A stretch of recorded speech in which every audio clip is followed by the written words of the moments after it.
Yo, welcome back to Inside the Lunchbox. This is your boy Chef Maq. Thank you guys for tuning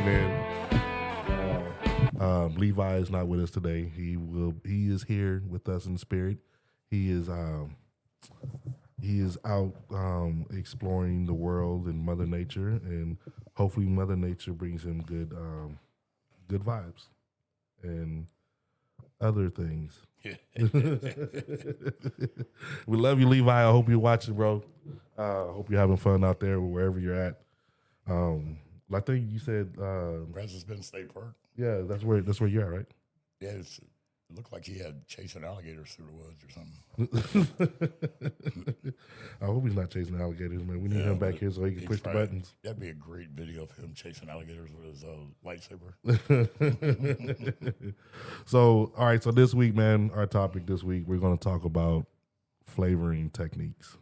And what I mean by that, there's different ways you could look at it. You have your just building flavor as far as adding seasonings. Then you have like marinades. You have sauteing. You have blackened, injection, infusion. Oh yeah. What was when you put them in the vacuum seal bag? Sous vide. Sous vide. Yeah. We got sous vide. You got hot. You got cold smoking. I don't know if you guys are familiar with cold smoking. You got also regular smoking as well. We used to do that back in high school. What? Cold smoking? Cold smoke? Behind the gym. Oh. Oh, yeah. Cold smoking behind the gym. There was like some weird Swisher sweets. Well done, no. Hey, that's the flavor, the wine flavor. That's a good ribs. So just real quick, just go back over what we did the last couple of weeks. We had family dinner. I think it was a success. We had a lot of people that showed up, some potential sponsors, and we actually had a couple plates that we gave out to people. And a lot of freeloaders. Hey, but they liked your shrimp. They liked your shrimps, man. We got a lot of tax write-offs that day. Too bad we don't make any money. Man, I know we need you guys' help, man. We need some sponsors out here, man. We need for you guys to come through and sponsor Inside the Lunchbox, because what we're doing, we're going to do some great things here. Yeah, we just trying to give food and love to everybody. Food and love, baby. But not all our money. You know what I'm saying? Yeah, food and love. So, but yeah, it was great. We had Big Sexy's family here. We had his daughter and his son and his son-in-law. Both your son-in-laws, right? Yeah, what ain't. And then we had my son and daughter-in-law. Then we had the grandson here who put us in jail for 30 days. Yeah, we're out of jail. I think we're out of jail, but we're still on a probation because we still got like some restrictions. Yeah, I keep getting restrictions. They won't they say they don't recommend our Facebook page. Yeah, that's crazy. Like I looked at mine and it says the same thing, but here's the thing: like that restriction is only on my personal page now. Oh, I haven't looked at it all yet. Yeah, it's on my personal page. And I'm like, well, I don't really care about my personal page. Inside the Lunchbox is where it's at. Dumb stuff I put on Facebook. That's what we get locked up for. What's up, Cassie? Where you at? You supposed to be here. You part of Inside the Lunchbox. Let's go. She fishing, huh? I don't know what's she doing. She's saying Rayburn. That's Cassie Joe. Oh, wrong one. So many damn Cassie's ones and twos. Hey, Cassie Joe sent us 90 stars. 90? Is that like 3 cents? That's like 20 cents. I was going to say 200 stars, and it's like 99 cents. So. Hey, thank you. We got a watcher. Dude, we could. I feel like somebody's standing at the window. If we lived in the 40s, dude, we could go buy a whole bunch of bubble gum and candy, the penny candies. Yeah.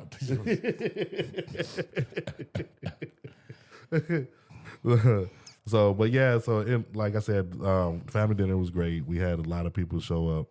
Yeah. The food was delicious. We took a couple plates to Marshall's Tavern, and I think we went to Molly's and gave out a plate. And the feedback, the buzz that I got back was great, man. Oh, I'm sure forgets were good. Yeah, man. Like they were talking about the shrimp. They were talking about the goods. I think you guys were sharing the love. I think Sam, Bobby. I think you guys. They probably felt sorry for us. Who else? Who else ate the? Who else did we give a plate to? Sarah. Sarah. Oh yeah, Sarah. She said she loved the greens. The grits were good. Who else? Didn't you give a plate? Did you give a plate to Tay? Tay him always. Yeah, he probably doesn't follow us, but Yeah. Hey, if you're on here, man, you need to follow us, bro. Like, we're gonna do some great things. But today we're gonna talk about how do you flavor your food, or if you need help flavor, or if that's a problem, do you need help flavoring your food, and how can you do it? Yeah, a lot of people don't know how to basically start off No, they don't. marinating their food. They That's throw a little garlic powder on there and some salt. yeah, that's the hardest thing, man. It is. It's not really that hard if you buy some sexy sauce, but I'm just saying. Yeah, so throwing that out there. So you have the template, sexy sauce. That's all you need. That's all you need. You know, But if you don't have sexy sauce, you can do a lot of other things. I use Italian dressing is a great marinade for anything. yeah, I guess the oils. I've marinated chicken in it. We used to marinate briskets, pork butts. Let them sit in Italian dressing and ice for about 6 hours, and man, they get tender. I don't know. It's a great marinade if you do like a liquid marinade. yeah. I used to use Italian seasoning back in the day when I was doing like chicken breasts and stuff like that. Yeah. And, Just the Italian dressing. Italian dressing. That's what I mean. Yeah, Italian dressing. Something about the vinegar and the acidity. The zesty sauce, the zesty flavor in it, it's really, really, really good. But yeah, a lot of people, they don't know how to start. And the first thing they do is salt and pepper. Yeah, okay, yeah, salt and pepper is great. Don't get me wrong. You need salt and pepper. But to me, salt and pepper is not seasoning your food. Salt and pepper is just enhancing the flavor that's already built.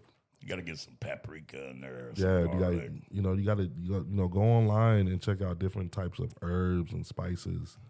And I'm gonna tell you one thing. You could never, ever. There's no possible way you could over herb your food, but you could always over season it. Yeah, you got to watch the salt. You gotta watch the salt. Start using Tony Sassery, something like that. You'll be floating right out the store, right out the restaurant. Yeah. The blood vessels gonna hate you for the rest of your life. Yeah. But yeah, so if you're an herb person, you have an herb garden, dude, just take that and just start playing around with things. You could dry them, make like a dry season or dry herbs. So you could put them in the oven, dry them out, and grind them up, and now you have like a dry herb, and you can mix them all together. So there's definitely different ways you could do it. Salt, pepper, garlic, and onion powder is not always the way to go, people. I really believe like the salt and pepper and the basics, garlic powder and onion powder, are for the end. Yes, right? Yeah, exactly. So you start with a marinade. But you always start with a marinade, and then you build on your marinade. You start adding different seasoning as you cook. Like I always marinated let's take a chicken breast. I would marinate it in a Ziploc bag in the refrigerator for a couple hours. But then my marinade was totally different than what I seasoned with. You understand what I'm saying? I would do the marinade, and then I would put it in a pan, or if I was cooking it on a barbecue pit or whatever, I would start seasoning from there. And then at the end, when I wanted to get the right taste, a little garlic powder, a little onion powder, salt and peppers for the end. Yeah. Okay. Get the taste. Because salt, all it does is enhance your seasoning. Yeah. I feel like. Levi's watching from no man's land. Oh, he has alligators that need them. He has signal wherever he's at. No sugar and grits, bro. Look, how about? Oh my God! You stay camping wherever you at. I know where he's at. Hey, Levi.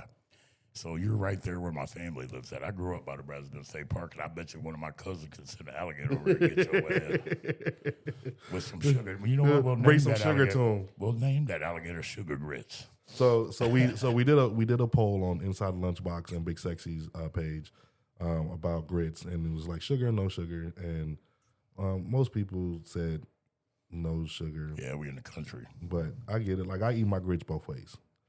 People still walk up to me now, walk up to me, sugar grits. I'm like, come on, bro. We need to start making shirts that say sugar grits. We're gonna call Levi Sugar Grits. No sugar in the country.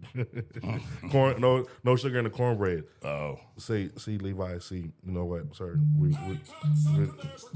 We're about to have some problems here if you don't put sugar in cornbread, bro. Jiffy Mix is where it's at. Oh yeah. Jiffy Mix is where it's at. Man, I like taking cornbread and put like sweet corn in it. You ever done that? Yes. I think we talked about that. Corn, yeah. Cream corn or whatever. Yeah, I think we talked about that on the last podcast that we put it in there. Somebody keeps texting me, so I want to have to send him a message and tell him I'm busy. So when you marinate, Chef, you do chef stuff, right? So Yeah. I'm an old country boy. I marinate in the damn bottom of ice chest or in a Ziploc bag. Do y'all marinate overnight? So I do. So typically, the way I look at it is how much of the flavor you want in there, and you want as much flavor as you can in your meat, right? Yeah. Typically, you want to marinate so you get some type of good flavor in there about 30 minutes. Normally, when I marinate about 3 hours. I have marinated overnight. There's nothing wrong with it. You just overkill. I don't think it's overkill because meat is like a sponge, right? It's only going to get so much of that liquid in there, and then it's just sitting there. Yeah. Right. So once you if you're using a liquid marinade, and the meat is only going to soak up so much of that flavoring, and then it's not going to take anymore. So that's just like with smoke. A lot of people and I'm probably going to get every barbecue person in the world going to say going to get on me about this, but you don't need to smoke meat 15 hours. You don't need to because oh boy, here we go. And I'm gonna prove my point. The meat is like a sponge. It only could take but so much smoke. That's why if you look at the smoke ring, there's never a smoke ring as big as a freaking inch. And and so I follow this guy on Facebook, and he proved that right.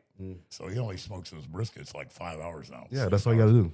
I grew up, we would get together at 8 o'clock at night. We weren't done until like noon the next day. Yeah. I think that was a thing for husbands to go outside for 15 hours and drink beer and stay away from their wives, and they figured out it was a big lie. You know what I'm saying? So me and the buddies are going to get together and smoke some meat for 15 hours.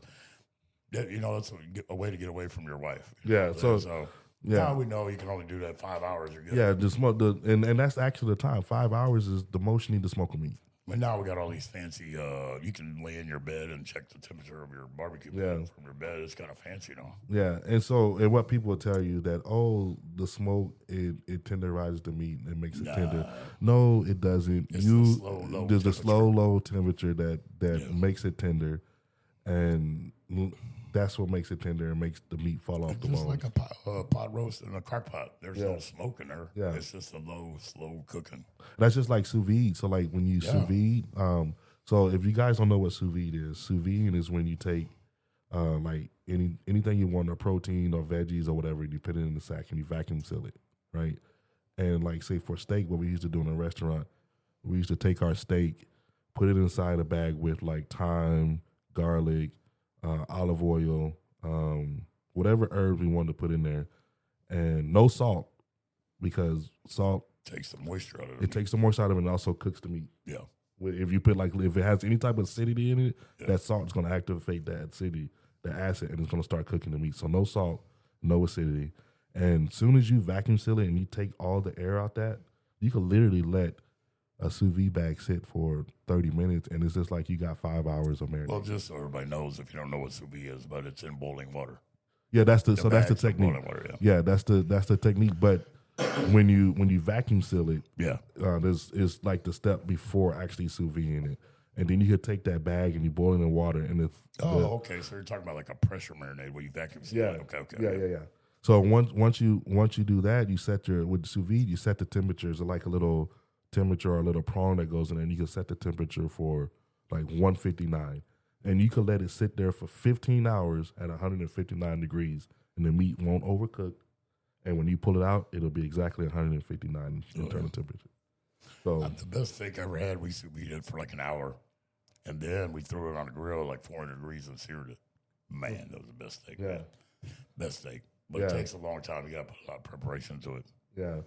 Yeah, the only bad thing about sous vide is that when you take your protein out, it has like a grayish. Yeah, it looks weird. So you have to put it on the grill or in the oven to pretty much make it look like you want to eat it. Yeah, make it look like you want to eat it, because I ain't gonna lie, it's not very eye peeling when you pull it out of a sous vide bag. Yeah, that's the water. We threw it on a grill for like 2 minutes on either side. It was awesome. Yeah.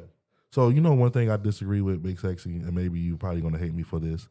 I don't understand this, and I think it's pointless. A reverse sear.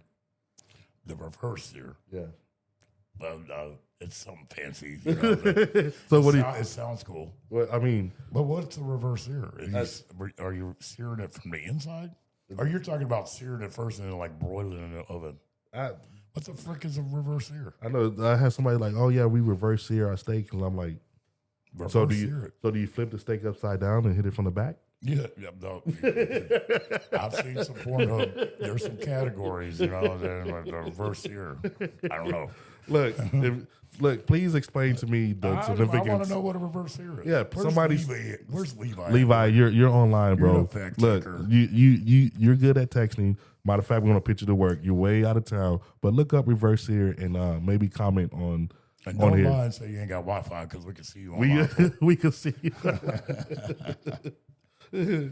But yeah, so I disagree. I somebody told me like the reverse sear, and I'm like, I don't.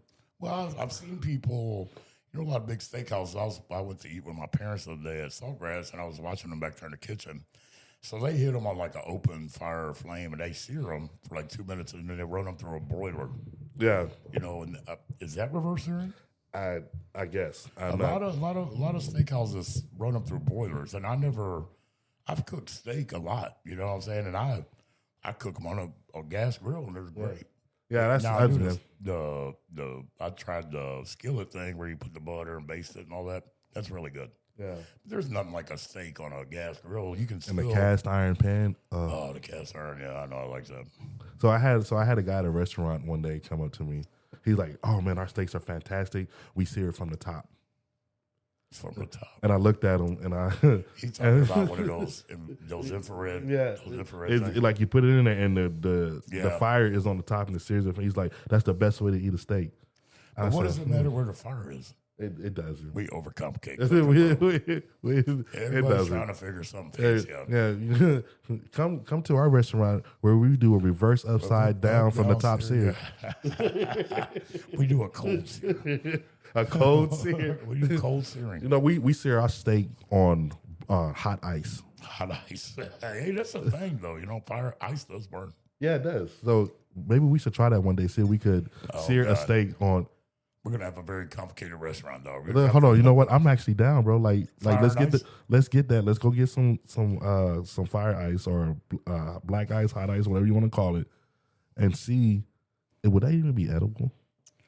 You're talking about dry ice? Yeah, dry ice, and put the steak on there and sear it. Ooh, we might have stumbled on something, and then put it in the oven, or we might die. I don't know. Is that supposed healthy? To eat dry ice? You're not.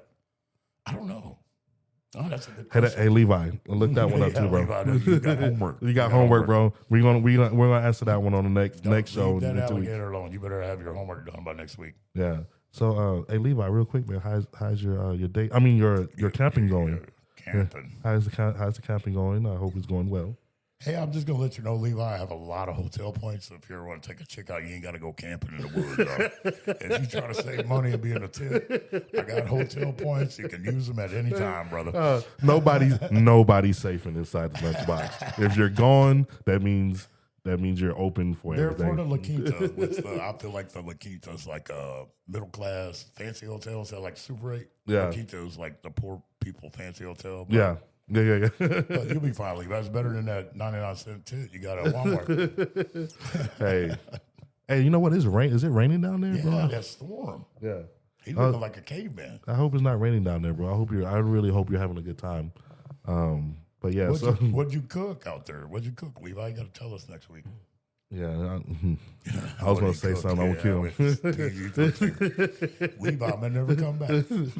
I'm never going back on Inside Lunchbox, and I'm never talking to Big Sexy ever again. Yeah.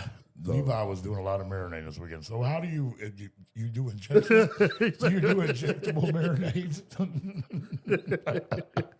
Let's talk about injectable marinades. All right, so injectable marinades. And I wanted to talk about it because everybody out there that's listening to us, all three people. Yeah. So we were talking about this for Thanksgiving, injecting turkeys with sexy sauce. It's a great marinade, but have you ever injected like pork butts, briskets? Yes. So the type of injection that I've done was different. It's actually called larding and barding. Oh. And larding and barding is when you take like a tenderloin, like say you get all your marinade and stuff, right? And you blend up all your herbs, all your spices and everything, and then you like the tenderloin, you poke a hole all the way down the middle of it. Oh, I see that. And then you and like then a rod. Yeah, and then you stuff all your stuff in there. In there, yeah. Yeah, and then cook it. And then marinate it and then let it cook. Like a stuff, like almost like a soup. Yeah. With the marinade. How big of a hole? I usually use the honing steel of my the sharpener. Oh, okay, yeah. And then I start forcing stuff in there. Kinky. Yeah. There's a word for food porn. I don't know. But no, because I've injected pork butts, a lot of turkeys and chicken. But man, I really want to try this Thanksgiving with that sexy sauce. Man, that'd be great. A buddy of mine injected a chicken with it the other day. Craigo. Where's he at? I don't know where Craigo's at. That fool. So you're supposed to be here, Craigo. We need you here. Our audio visual guys gone. You know what? It was all cool last week when we cooked food and everybody got to eat.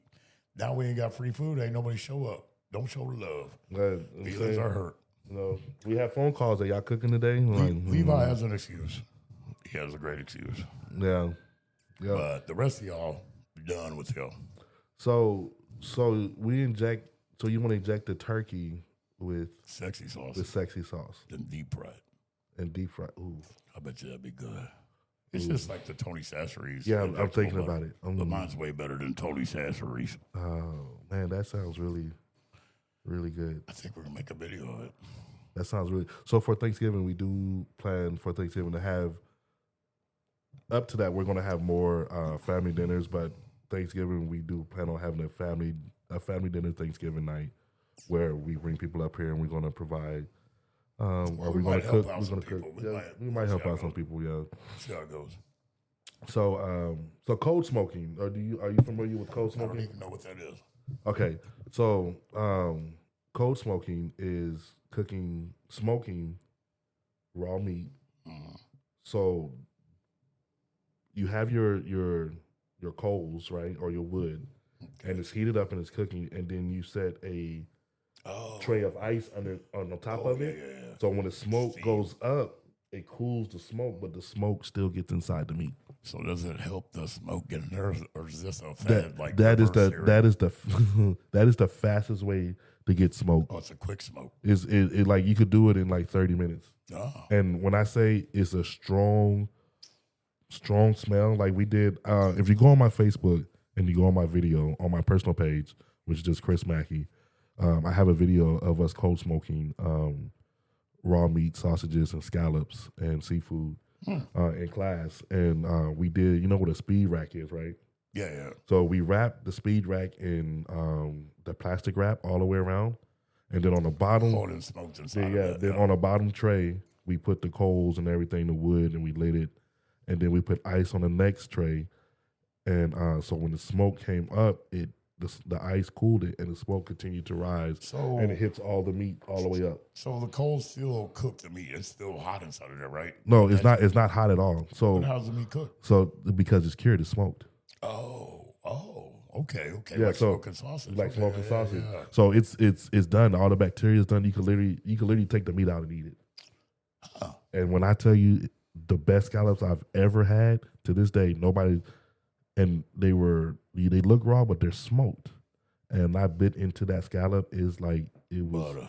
Oh man, the best scallop I ever had. No salt, no pepper, nothing. Just smoked. What kind of wood y'all use? Apple wood? I can't remember. I think he used some apple wood, or I forgot what he used. Strong, and it burns hot. Yeah, it burns hot. Yeah. But I mean, the cold smoke is very good, and you could put raw meat in there, and you smoke it for about for like an hour and a half, 2 hours, and you take it out, and all that meat. Now all you have to do is cook it. That smoke stays in that meat no matter what. Yeah. So you could put that on the grill. You could put your ribs on the grill, or you could put it in the oven. So what I want to do is I want to try to make barbecue ribs without using the grill. But the process is I want to cold smoke first, then sear it, and then put it in the oven. I've made ribs. So I've made ribs just straight in the oven where I don't feel like turning the grill on. It's raining outside. I've cooked them in the oven. You talk about, man, the only problem with cooking ribs in the oven, they get fall off the bone. Yeah. They get real tender, especially if you wrap them and bake them in the oven. man, but they fall apart. But a lot of people are like, oh, if they fall apart, they look bad. Yeah. I think you can pull a bone out of it, and make a sandwich out of it. Look, I'm not caring what it looks like when I'm eating it. I just care what it tastes like and it's going in my stomach. If it fall off the bone, I know how to use my fingers to grab that meat. Didn't you say that last Saturday night? Say the same thing? You don't care what it looks like. You just want to eat it. I don't know.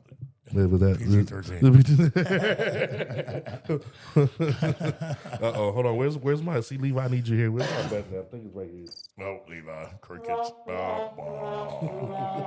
There's a 7. We're going to lose that 30 cents from them stars. We're going to pay a fine now. Dude, so somebody about a couple months ago, actually, Facebook, man, y'all need to do better. They actually donated or paid like $3 or $2. Remember I told you like, hey, we made our first money. Yeah. So apparently there's taxes. Now we have $0. Yep. There's nothing in there. I was like, the government. Dang, Facebook took all the money. It was only at like $1.50, but it was. A man can't even get ahead in life. How do we get ahead? I was slowly looking at it like every week. It was like $1, 90 cents, 70 cents, 50, then like 0. I'm like, where did it go? That man had to take his cut. Mark Zuckerberg had to buy that yacht. I'm like, I want my $1.50 back. I thought they took it when we got grounded. Well, that's still. Well, I thought they'd take your money or whatever. They can't do that. I don't know. Maybe I don't know. Maybe, but I robbed. But I do owe Facebook like $27 for advertisement I did a couple years ago. I just never paid it. Mark Zuckerberg gonna sit down. They're gonna come out the trees and come get that money, dog. I think it's like $27 or something that I did for an ad on the Facebook a couple years ago, and I need to pay it. I know. You better watch out, man. You got 3 Tesla trucks are gonna pull up with robots gonna jump out and whoop your ass and get that $27. I know, right? I hope they take an EBT card. Yeah, we'll give them the leftover shrimp and grits. We got the Gouda, the $80 Gouda. Hey, though, so I'm up here making the grilled cheese, right? And I'm on Facebook Live. I'm like, yeah, I'm up here using our $80 Gouda that we got, and I was like, it really wasn't $80. We just thought it was a little bit cheaper than what we more expensive. I think it was like $6 or $7 a pound or something. It was $12 a pound. Was it? No, it's like $6 or $7 a pound. And I didn't know how many pounds that whole block was. But then opened up the refrigerator, we got 42 gallons of butter in there. Oh yeah, it's not a big sexy cooking thing unless you got 42 gallons of butter and about 10 gallons of mayonnaise. You know what I'm saying? I'm sitting up there, I'm looking at it, I was like, well, he can't really say nothing about my Gouda. We still got we got a half. Gouda was more expensive than the butter. How the hell? So if you guys need some butter, man, we got a lot here in Conroe. Well, Stop by. Do a little fundraiser and fill a kiddie pull up with butter and put Levi in that thing for a little bit, take some pictures. Out here, we're going to volunteer him. So definitely cold smoking. If you guys want to try it, you can actually get like an old refrigerator and do cold smoking with your refrigerator. I've seen where they do it with file cabinets. File cabinets. Yeah, cold smoking is legit. Racks and stuff. Yeah, it's a very, very lengthy setup and to set up and everything. But if you have a cold smoke setup, I know you're loving life right now because you could just take raw meat and just put it in there. Man, we should get an old filer cabinet and do like some ribs on cold smoke. I want to see cold smoke. I'm going to go home and research that now. So I'm an old guy, I'm an old barbecuer. Like I grew up with old Czechoslovakian people. They'd laugh at you if you took cold smoke, boy. What the hell are you talking about? Go get me another Lone Star. Yeah, and look. So I would like to see that. Yeah, it's on. If you go on my personal Facebook page, it's on my videos. And I find it today, and I'll show you. Maybe I'll share it again on Inside the Lunchbox, so you guys can see what cold smoking is. Do you have to be careful? Can you over smoke with cold smoking? I don't. I don't think it's too smoky. Yeah, I don't think you don't want it to taste like an ashtray or something. Well, that's true. So I think because when we did it in 2 hours. Yeah, you probably could over smoke it because it would get like real. Yeah, like that. I could see you over smoking it, and I think we did it for 2 hours, and then we unwrapped it and everything and put the fire out, and it was freaking delicious, man. It was. Y'all did this inside the class? We did this. Yeah, we did this inside the classroom, in the kitchen, inside the building. You could get a little pan of charcoal or whatever. And we slid it right there on the speed rack, wrapped the speed rack all the way up, left a little hole so it could vent out, the smoke could vent out, and we put it up under the little ventilation in the kitchen, so it could suck it up. Yeah, that's pretty cool. Yeah, you can actually do that in your own house with the vent, turn the vent on, and Yeah, that's pretty cool. Yeah, it was pretty cool, man. Check that out. Yeah, so well, we got cold smoking and we got regular smoke Marinade. So here's the thing: you have hot and cold marinades. Yeah. So what do you normally prefer? I use cold marinade. I always worried about the hot because I always marinate in the refrigerator, right? So, but I know now that I've read into cooking, you got to let meat come to room temperature before you cook it. That's a trick to get tender meat like steaks. Everybody pulls them right out of the freezer, puts them in warm water. No, you gotta let your steaks get to room temperature. You gotta let them come to room temperature because the meat, there's science in it now.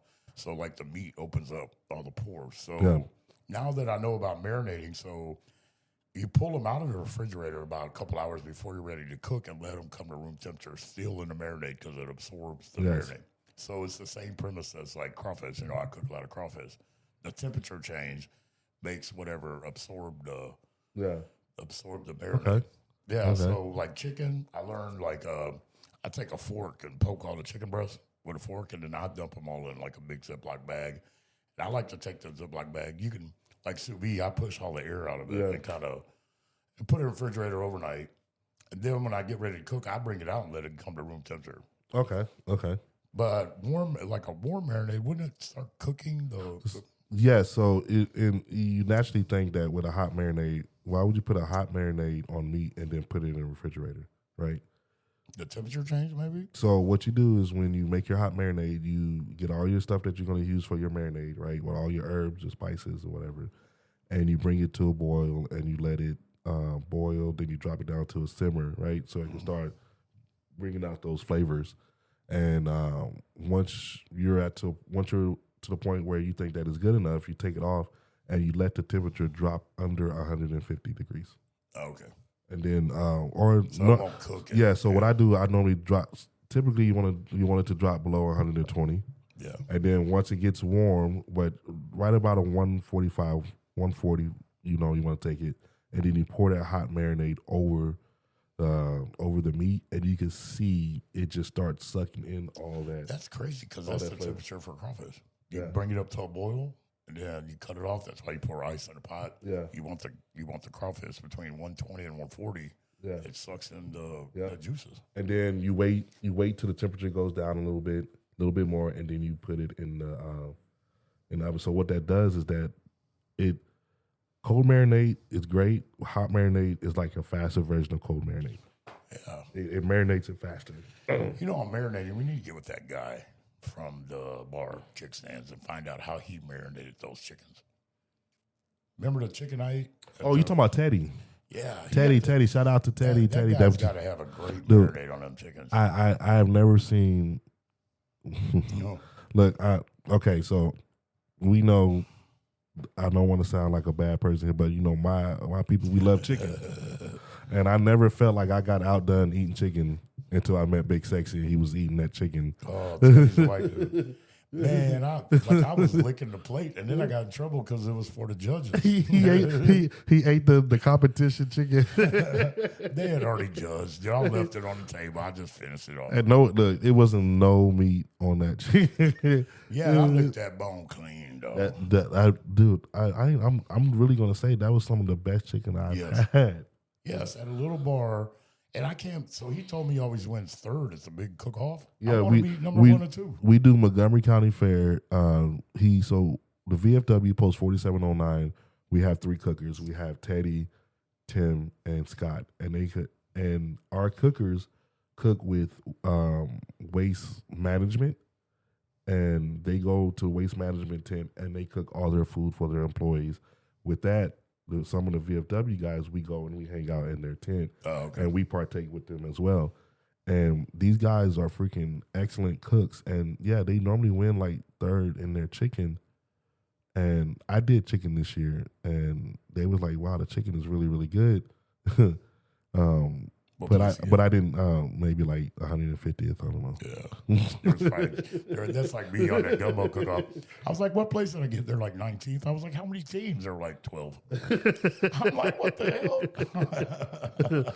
But the chicken was good. I mean, I made it, and then everybody else there, they came up to me like, "Yo, man, the chicken was good." I even had a couple ladies came and after they got done judging, they came to the tent. They was like, "Oh, this was the chicken that I tasted. Like, it was really good. Like, I put you on top of the list, but I didn't make it to the final table." Yeah, they felt sorry for you. That's like helping that little kid, that little cousin that's kind of weird and different. Yeah, Make him feel good about trying himself. to boost my They confidence. probably walked out there and be like, "Man, that dude can't cook on goddamn." But that chicken that Teddy made at Kickstands, oh man, bro, I would pay you for that. there was recipe. like 10 whole people there, and it wasn't really like, but it was crazy. That was the best barbecue chicken I ate. That chicken.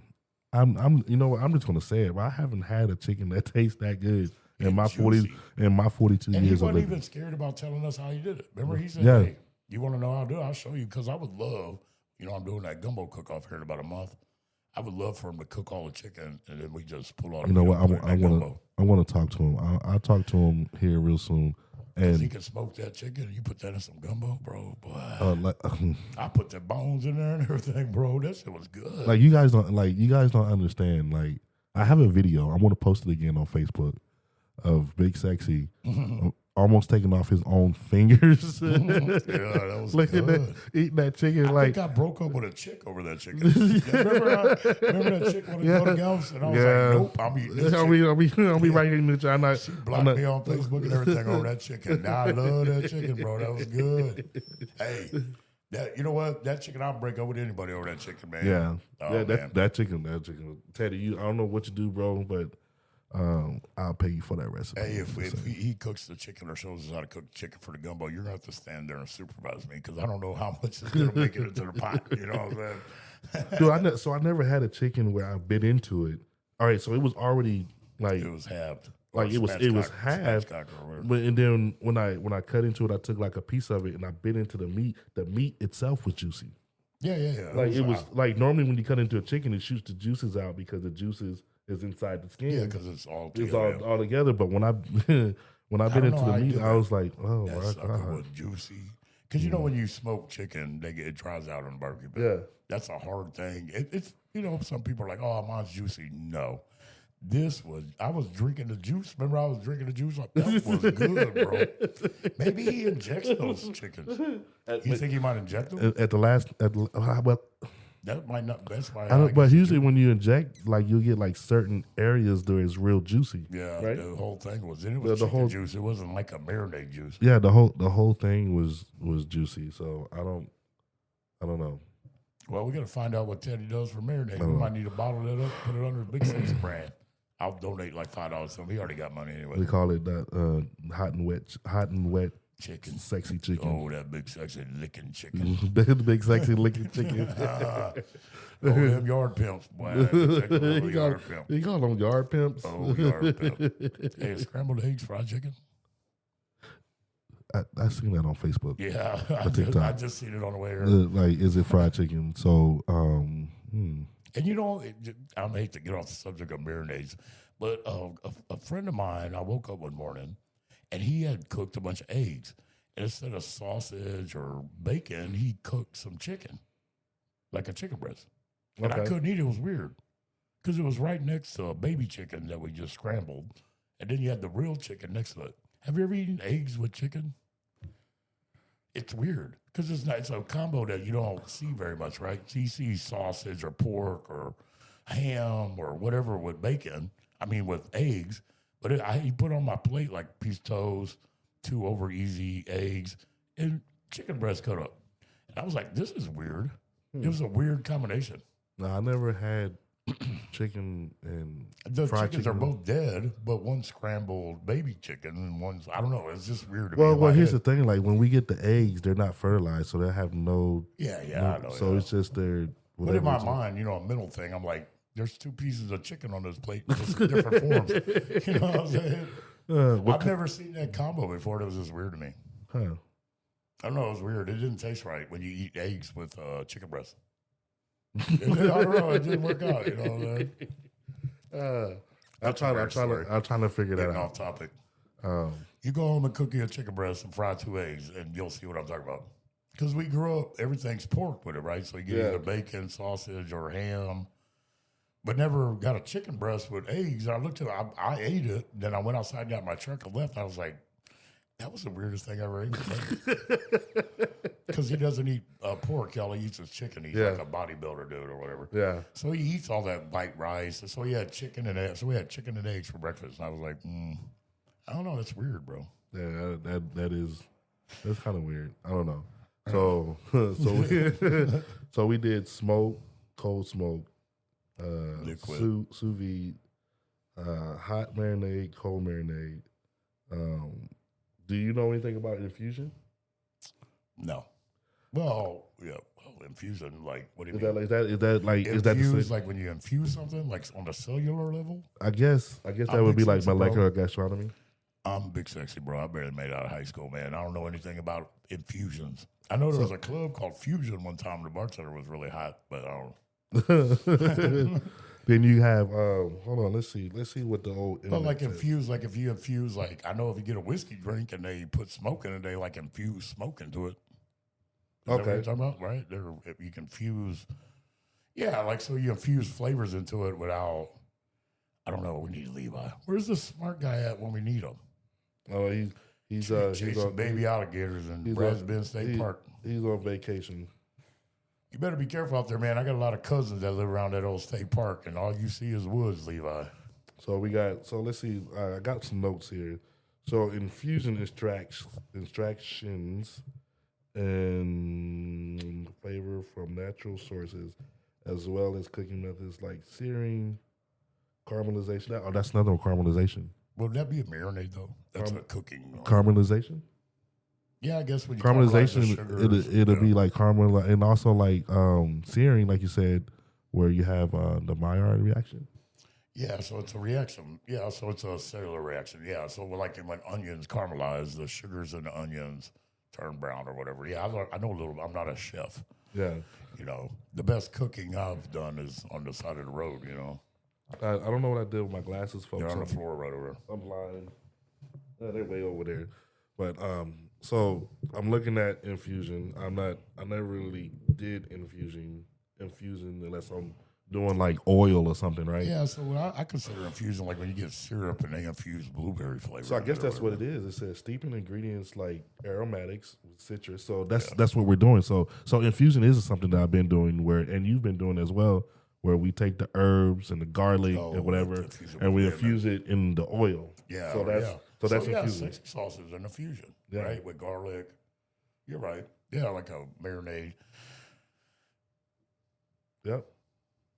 And then another one, fermentation. Ugh, like making moonshine? I guess. A biochemical process where microorganisms break down organic matter, creating a complex flavor compound. Oh. Kind of like ceviche maybe or something like that? Ceviche or maybe like when you, what do you call it? When you have like, so people when they get like mold on their food or on their, oh yeah, okay. That's how like, they dry steaks. And yeah, like so mold is actually a protective barrier. Yeah. You can actually take that mold away. Yeah. And eat the bottom layer. Yeah, just like cheese or whatever. Yeah, just like cheese. So a lot of stuff like that funky cheese. What's that? That blue cheese. Yeah. That's all that. Or that fromage or whatever that French. Now I know they take steaks. They just broke a world record, and they had a dried steak, the whole ribeye. The guy, there's a company out there that does like wine with their steaks. So he has all these racks, and he has racks that have been sitting for 7 years. He's dried his steaks. So they just brought one down that they've had in there for 11 years. Oh, and wow. they cut all that gray stuff off of it. Yeah. And they cooked it, and they said it was one of the... So he sells dried steaks like wine. So they have 10-year-olds, they have 7-year-olds, 6-year-olds, 5-year-olds. You know what I'm saying? Yeah. So they're like aging them like wine. And then, a 10-year-old dry-aged ribeye, they charge them like $300, $400 for it, for just one ribeye. Yeah, I had a ham or a leg of a hog or a pig or whatever. They brought it to our school, and I think they said it was like pretty much sitting there for like 15 years or something like that. So that's an Italian thing. That's like prosciutto or something like that. Yeah. So they sell it, and you can buy them online. Some of them are 40-year-old aged, like pig legs. Yeah. And then you just shave some meat off of it, and they're expensive. Yeah, so they let everybody taste it, not once, not twice, not 3 times, not 4 times. If you want to go back and taste it, you could. They must have got a cheap one. And I asked the guy, like, so how much is like one slice? He's like, normally a tray is like 3 to 6 slices, and it's probably like $90 to $100. And I'm like, so I just ate about $300 worth of meat and only got an ounce. Yeah, that's what your girlfriend said too. I only got it. Hey, I can't give them any more, man. They start falling in love, man. Hey, but like that, I know like prosciutto and all that fancy drop that, when they make them fancy charcuterie boards, like them rich white people eat the charcuterie boards with the peanuts and the They pay like $1,000 to eat bologna and cheese. Yeah. I know a lot of that meat comes like they'll ship it to you like on this fancy rack, like how like Louis XIV comes on the fancy holder and all that. Yeah, I know there are thousands of dollars for it. We should get in that business. Yeah. We should fill a garage up with like lamb meat and then close it and come back in 5 come back in 5 years. Be rich. All right, so there's another one, man. Acid or acidity. Yeah, so ceviche. That's ceviche. Like limes and lemon and So if you guys, when you were talking about earlier that you believe that you should salt at the end of the cooking process, I strongly suggest everybody to salt and pepper your food at the ending of the process. I learned because you don't know if your food that you're cooking, the salt content in your food is going to come out. It goes up when you cook it. Yep. I noticed that in gumbo. But another thing I learned, so salt withdraws moisture out of stuff. So you're trying to keep your meat moist. Why would you put the salt on at the beginning? Yeah. Because now you're pretty much curing your meat with salt like they did in the old days. So why would you salt the steak at the beginning? Salt it toward the end. You know what I'm saying? Because it pulls the moisture out of it. No. So it actually speeds up the cooking process. Yeah, and when you're doing your wet marinade, your hot marinade, or any type of marinade, don't put salt in your marinade. Don't put salt. All the stuff you're adding to it already has salt. Yeah, don't put salt. The only time you should put salt in any type of almost like a marinade, and this is another flavoring technique, is brining. Oh, brining. Yeah, I forgot about that. It's brining, your brown Pickles. sugar and your salt and stuff like that. Then because you're not letting that sit for 14. I take that back because I do brine my turkey for like a day. Oh yeah. So I guess you do it in a pickle brine? No, I don't do it in a pickle brine. Herb brine. I just do my herb brine with like chicken stock, the carrot, celery, thyme, all that stuff. School, yeah. Like grandma's turkey. Like slices of oranges, slices of lime, lemon juice, brown sugar, salt. Oh, you grew up with like fancy turkey. Yeah, I do all that stuff. Did it have the white gloves on the legs? The little white mitts, the little turkey, the little chicken booties. No, you had y'all had that fancy turkey. Well, my family threw a turkey in the middle of the yard still alive and said, grab it, cook it, and eat it. So we didn't, though, that's just me as I got older and I graduated from culinary school doing that. Bro, back in the day, bro, we just grab a turkey, put it in the oven, keep it moving. Yeah, base it. You got to base it. But I don't know how much time we have on there. How long? We're 7:30. Did it say how long on the TikTok? I think we did like 45 minutes already. 48 minutes. 48. So look, folks, we sat here. We gave you guys some good content. We gave you guys some good knowledge. I'm hungry as heck right now talking about all this food. Tacos. We ain't worried about no marinade. Hey, you know what? Before we go. The marinade that they use at the taco place, the 55-gallon drums of the red sauce, that's like a meat tenderizer. Yeah. If you do your marinades correctly, that's why salt shouldn't be put in your marinade. Yeah. It's meant to be a tenderizer, and salt removes the liquid. Straight up. So before we head up out of here, I want to give you guys kind of like a recipe of the day. Has nothing to do with kind of what we were talking about. I've been on this whole mayonnaise thing for me too. For a couple weeks now. Mayonnaise emulsification is also could be used as kind of like a flavor technique too. But emulsifying, making two liquids mix that don't typically work together. Actually, acid, oil and water. Yeah, they're two liquids that really don't mix together. So you have to have some type of binder to bind them together, and you have to do it slowly, right, to try to get that to mix. So mayonnaise, you get your egg, you get your Dijon mustard, not regular yellow mustard that you get from H-E-B that you put on hot dogs. Go get you some stone mustard or Dijon mustard or some type of French mustard, real mustard, with some canola oil and eggs. Your egg is the binder, and you slowly start whisking and adding your canola oil, and it's going to hopefully turn into mayonnaise. What a lot of people don't know is mayonnaise is not typically white. Mayonnaise, the real mayonnaise actually has a brown tint to it. So all the mayonnaise that you see inside the stores is actually some guy decided to say, how can I make this mayonnaise to be on a shelf for a month without going bad? Because if you make homemade mayonnaise, it's going to break in a couple hours or maybe a half a day. So this guy figured out how to do that, and it causes the mayonnaise to be white. So that's not real mayonnaise, folks. Just FYI. It's good. Duke's is good. I'm not really a mayonnaise person, but Duke's is good. Oh, Blue Plate. But no, so Blue what you Plate. just said about mayonnaise, so you're kind of like mayonnaise. You're okay.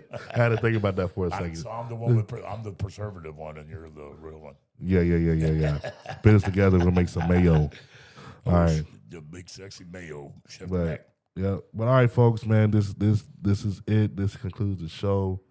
We thank you guys for tuning in. Thank you guys for listening. Shout out to Levi for coming on, replying onto the show. Cassie Joe, and we'll probably get a lot more comments on this later. Yeah. So thank you guys. You guys were awesome, and I think holler at us in 2 weeks. Yeah, I think next week.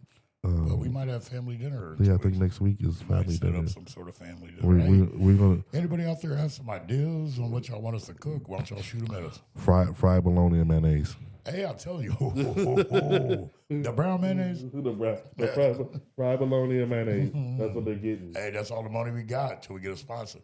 Yep. Spam mayonnaise. All right, folks. Well, that's it. We out. Love you guys, and see you in 2 weeks.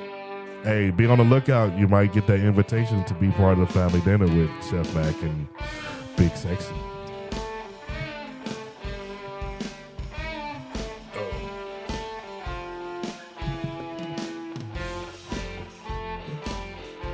Dude, I was